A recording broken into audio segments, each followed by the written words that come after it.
Apa itu teks eksposisi? Apa saja ciri-ciri teks eksposisi? Bagaimana struktur teks eksposisi? Bagaimana kaidah atau langkah penulisan teks eksposisi? Apa saja unsur kebahasaan teks eksposisi? Mari kita bahas. Jangan kemana-mana, tetap di sini.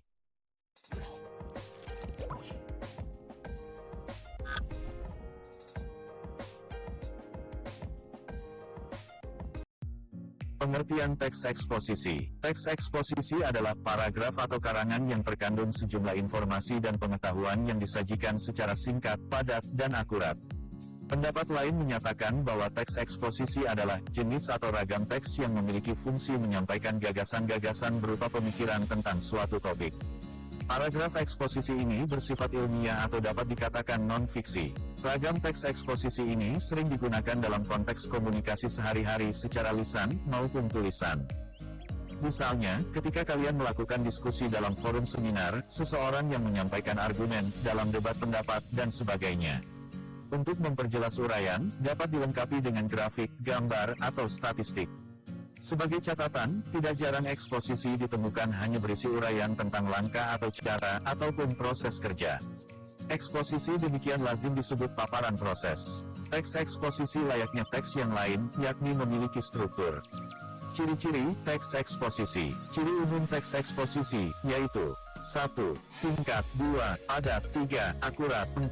Berusaha menjelaskan sesuatu. 5. Gaya bersifat informatif. 6. Fakta dipakai sebagai alat distribusi. 7. Fakta dipakai sebagai alat konkretasi. 8. Umumnya menjawab pertanyaan apa, siapa, kapan, di mana, mengapa, dan bagaimana. Struktur teks eksposisi. 1. Judul. Judul hendaknya menggambarkan sesuatu yang dibahas dalam teks eksposisi. Judul ditulis dengan kata-kata yang singkat, menarik, dan syarat akan makna. 2. Pernyataan umum atau tesis. Bagian ini berfungsi untuk memperkenalkan topik sekaligus menempatkan pembaca pada posisi tertentu. Karena dengan teks yang digunakan, penulis itu ingin mengemukakan pendapat, maka pembaca bisa berada pada posisi yang sependapat atau pada posisi yang berseberangan dengannya.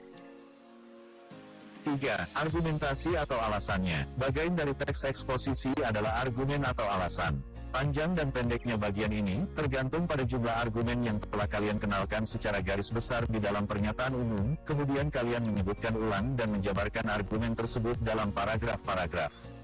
Pengembangan argumen menjadi paragraf ini dilakukan melalui penyajian contoh dan alasan. 4. Penegasan ulang pendapat atau simpulan. Pengulangan tersebut dilakukan dengan berdasarkan pada argumen yang telah disajikan di dalam bagian sebelumnya. Pengulangan opini bersifat pilihan, sehingga tidak semua teks eksposisi mempunyainya. Bagaimana kaidah atau langkah penulisan teks eksposisi? Kaidah penulisan teks eksposisi beberapa langkah tersebut sebagai berikut. 1. Menentukan topik yang akan disajikan. Langkah pertama yang harus dilakukan saat membuat teks eksposisi adalah menentukan tema. Dengan menentukan tema, pada saat menulis kita lebih terfokus pada tema tersebut sehingga dapat lebih menjiwai tulisan yang dibuat. 2. Menentukan tujuan eksposisi. Setelah menentukan topik yang akan dipaparkan, kita harus memiliki tujuan yang nantinya akan memberikan penjelasan dan pemahaman kepada pembaca. 3. Memilih data yang sesuai dengan tema. Setelah menentukan tema dan tujuan penulisan, langkah selanjutnya yang harus dilakukan adalah mengumpulkan data atau bahan yang diperlukan dalam penulisan teks eksposisi. Bahan dapat diperoleh dari buku, majalah, pencarian di internet, surat kabar, maupun wawancara langsung. 4. Membuat kerangka karangan. Sebelum pembuatan karangan eksposisi, terlebih dahulu membuat kerangkanya secara lengkap dan sistematis. 5. Pembahasan dengan mengembangkan kerangka karangan. Setelah kerangka karangan tersusun, mengembangkan secara lebih lengkap lagi agar ciri-ciri eksposisi dapat tersalurkan, eksposisi yang bersifat informatif, objektif, dan logis.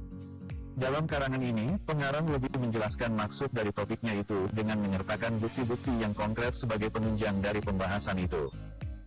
6. Membuat simpulan. Sesuai dengan tujuan menuliskan sebuah karangan eksposisi, kesimpulan harus sejalan, bahkan harus memperkuat tesis tersebut.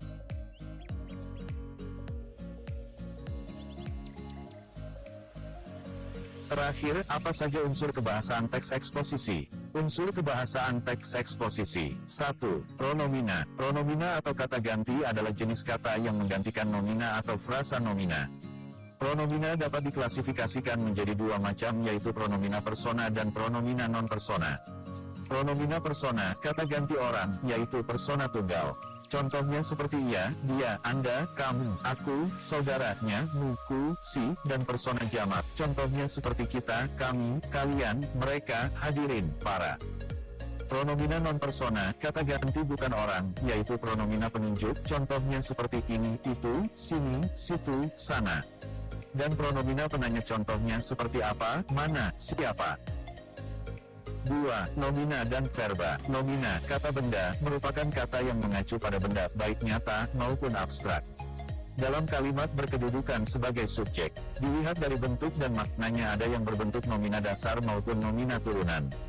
Nomina dasar contohnya gambar, meja, rumah, pisau. Nomina turunan contohnya, perbuatan, pembelian, kekuatan, do. Verba, kata kerja, merupakan kata yang mengandung makna dasar perbuatan, proses, atau keadaan yang bukan sifat. Dalam kalimat biasanya berfungsi sebagai predikat. 3. Konjungsi, kata penghubung, konjungsi. Contohnya pada kenyataannya, kemudian, lebih lanjut. Untuk memperkuat argumentasi, kata hubung atau konjungsi dapat dimanfaatkan. Penulis menghubungkan argumentasi dengan kata hubung pada kenyataannya, kemudian, dan lebih lanjut. Idealnya, argumentasi tidak disajikan secara acak. Kata hubung seperti itu dapat digunakan untuk menata argumentasi dengan cara mengurutkan dari yang paling kuat menuju ke yang paling lemah atau sebaliknya.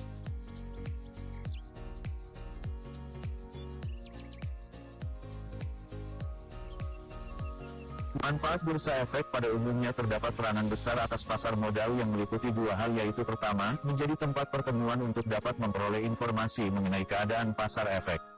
Kedua, menjadi tempat pertemuan dan alat untuk dapat mengetahui seperti apa situasi pinjaman jangka panjang seperti obligasi dan saham. Dengan adanya peningkatan pada volume transaksi dan semakin banyaknya perusahaan yang aktif pada lantai bursa telah mengindikasikan bahwa akan semakin membaiknya perekonomian nasional, yang berarti bahwa keadaan ini bisa terjadi disebabkan perusahaan mempunyai kesempatan yang lebih luas lagi dalam mengembangkan investasi yang akhirnya akan dapat menggugah adanya peningkatan produksi.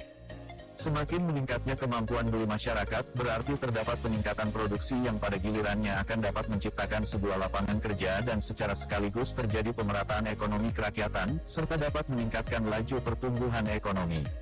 Keadaan ini adalah sebuah konsekuensi logis dari sehatnya aktivitas ekonomi yang ada di dalam masyarakat.